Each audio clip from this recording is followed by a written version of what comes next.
If you're an artist who's still here, still trying, still showing up in some way, you're already doing something most people don't stay for.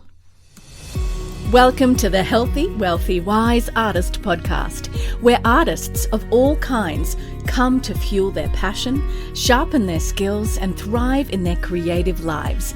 I'm your host, Lara Bianca-Pilcher, life and creativity coach and fellow artist, here to support you on your artistic journey. Whether you're a performer, writer, visual artist, or any kind of artist, this is the space for real talk, practical advice, and inspiring stories. Subscribe and join us each week for more inspiration and actionable insights to fuel your artistry. Let's dive in and get inspired. Welcome to Healthy, Wealthy, Wise Artist. I'm Lara Bianca-Pilcher, International Coaching Federation Professional Certified Life plus Creativity Coach, speaker, performer, and author. And today we're talking about something that doesn't get said clearly enough in the creative world. What it actually requires to stay with your art. Not start it, not dream about it, not talk about it, but stay with it. Because whether you are a dancer, an actor, a singer, a writer, a visual artist, a maker, a filmmaker, a screenwriter, staying is the part that gets quietly harder over time. And if you've ever found yourself questioning your consistency or your discipline or whether you are, inverted commas, cut out for this episode really matters. And if you care about your creative life, hit subscribe or follow, because these are the conversations we are having on this podcast every single week. And while you're doing that, I'm going to fill you in. Audacious Artistry is my new book. It's out now. Reclaim your creative identity and thrive in a saturated world. Because of this exact tension, because artists don't usually leave their work because they don't care. They leave because staying becomes confusing, heavy, and unclear. And this book gives you a framework called the Creative Brief to hold on to your identity as an artist, even when the external world is all over the place, inconsistent, competitive, or just plain quiet. And it's available wherever books are sold around the world, or you can head to my website, larabiancapilcher.com/book, and I've linked it there to Barnes & Noble or Waterstones or Booktopia. Wherever you are, you can find a link there. Okay, here's the truth. There's a version of being an artist that's really easy to stay with. It's the beginning, when everything feels open and fun, and when there's possibility, when you're imagining what could happen. Imagine the student who gets into drama school and it's so exciting. Oh, I love this. I loved it in school. I'm studying full time and it's just possibility and I'm so excited. Or when you're imagining what could happen, but staying with your art years in, maybe after that first year in Hollywood that didn't go as planned, or the first 6 songs you released and put on YouTube or Spotify and they didn't get the response, or you didn't book as many gigs, or the first book you complete and it's not getting any interest. Staying with your art in those times, that's a completely different experience, because now you've felt rejection or silence, or for some of you, maybe creating art for unusual places, whether the church or the mission field or those sorts of spaces. Maybe you got criticism, or it was just hard and there was tension or wasn't well received. I want to speak to those of you in all different spaces. But suddenly, you felt rejection or silence or comparison or slow seasons or moments where nothing seems to move. And that is where most artists don't make a dramatic exit. They don't quit in one big decision. They just stop showing up in the same way. Or they drift. They get busy. They get practical. They get tired of not seeing results. And slowly their relationship with their art becomes something they used to do, not because they didn't love it, but because staying with it required something that they were not prepared for. Ouch, right? And there are two psychological dynamics at play here. The first is what is called the effort-reward misalignment. This is where your brain is wired to keep doing things that produce visible results.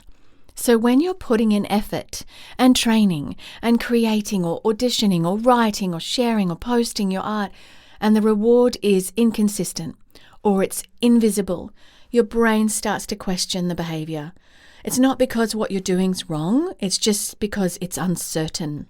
And uncertainty is hard to sustain over long periods. And the second is identity drift. Here's where if your identity as an artist or a creative soul isn't actively reinforced, it actually weakens over time. And this doesn't look dramatic. It's something subtle. And you start to think maybe thoughts like this. Maybe I'm not really doing this anymore. Maybe I've moved on. Maybe I don't like it anymore. Maybe it was just a phase and I've grown out of it and this is real life, or even if that's not actually true. And the truth most artists don't clearly hear enough is that staying with your art is not sustained by motivation. It's actually sustained by identity. And if this is hitting something in you, send this episode to another artist who needs to hear it, because most people are navigating this quietly. And if you're feeling really disconnected from your creative work right now because of these issues, I've created something free for you. It's actually called Stop Begging for Scraps. And it's a free 30-minute on-demand masterclass, a video coaching class with me. Grab a journal, a notebook, pen, answer the questions. You don't need to book anything and there's no pressure. You can watch it in your own time and start rebuilding a sense of direction in your creative life. And you'll find it at larabiancapilcher.com/masterclass. So, my precious artist friends, what does staying with your art actually require? Well, from someone, me, who's been doing this for over 30 years, including some of my late teen years, it's not constant output, not constant inspiration. It's not even constant confidence. Gosh, I do not have constant confidence, just a heads up, even if it looks that way. It requires the ability, however, to remain in relationship with something that doesn't always respond back. And I'm going to go further because for me, I would say that 90% of the last maybe 10 years have not had a response back. And that is the real cost. You won't always feel clear. You won't always feel validated. You won't always feel like it's working. And you know what? Some of us need to grieve that. Because it's hard to move forward when you don't recognize the grief that that season could have caused you. I have had a lot to grieve because I go for big things. And in going for big things and asking a lot and applying a lot, there is a lot of, no, we're going a different direction, or unfortunately, or whatever it is. But it reads as rejection a lot of the time, and it hurts and it stings. And you might need to grieve that just as I have. But the big opportunities, the big yeses, the publishing deal I got over a year ago and just recently saw that dream come to pass, is because I stayed. So you won't always feel validated. You won't always feel like it's working. But staying is about continuing the relationship with your creative self anyway.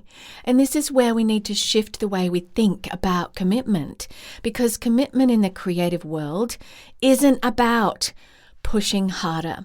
It's about something beautiful. It's about returning after a break, returning after doubt, returning after life gets full, not perfectly, but consistently enough that the thread of creative self doesn't disappear. The thread of artist identity doesn't disappear from your life. You don't need to prove your dedication. You need to prove the relationship. So this week, my Creative Spark Challenge, my little coaching challenge I give in every episode, is to ask yourself this: What would staying look like for me right now without making it bigger than it needs to be? And that's it. If this episode resonated, follow the podcast because it helps more artists find the work and it genuinely makes a difference.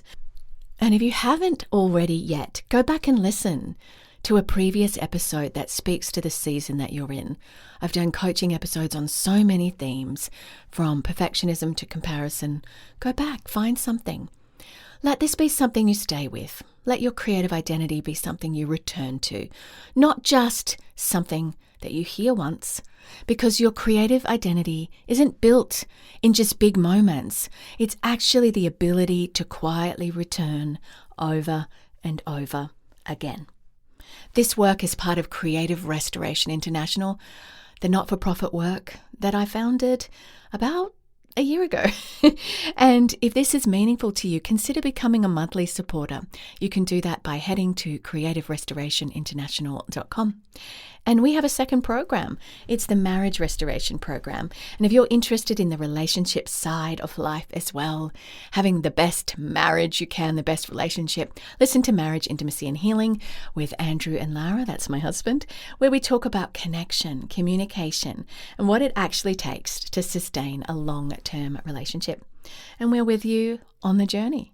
And until next week, bye for now. P.S. my beautiful friends, if you are going to be in Sydney or New South Wales and you can drive to Sydney or Queensland, Sunshine Coast in May 23rd and May 30th, 2026, if you're listening to this in the future, we're in 2026, come to Creative Awakening. It is going to be incredible. It is a morning experience with me. I'm going to take you through a creative restoration journey. I'm going to help you power up your artistry in a new way. And it is put on by the beautiful CMAA, Christian Media and Art Australia. So I'll be in Australia for a short time doing that. Join me there. And you can actually find that under live events on my website. Again, bye for now. Thank you for tuning in to the Healthy, Wealthy, Wise Artist podcast. If you enjoyed today's episode, don't forget to subscribe so you'll never miss an inspiring conversation or actionable insight. You can read the show notes and learn more at larabiancapilcher.com. And be sure to share this episode with fellow artists who could use a little extra inspiration. Until next time, keep creating, stay audacious, and remember, your artistry matters.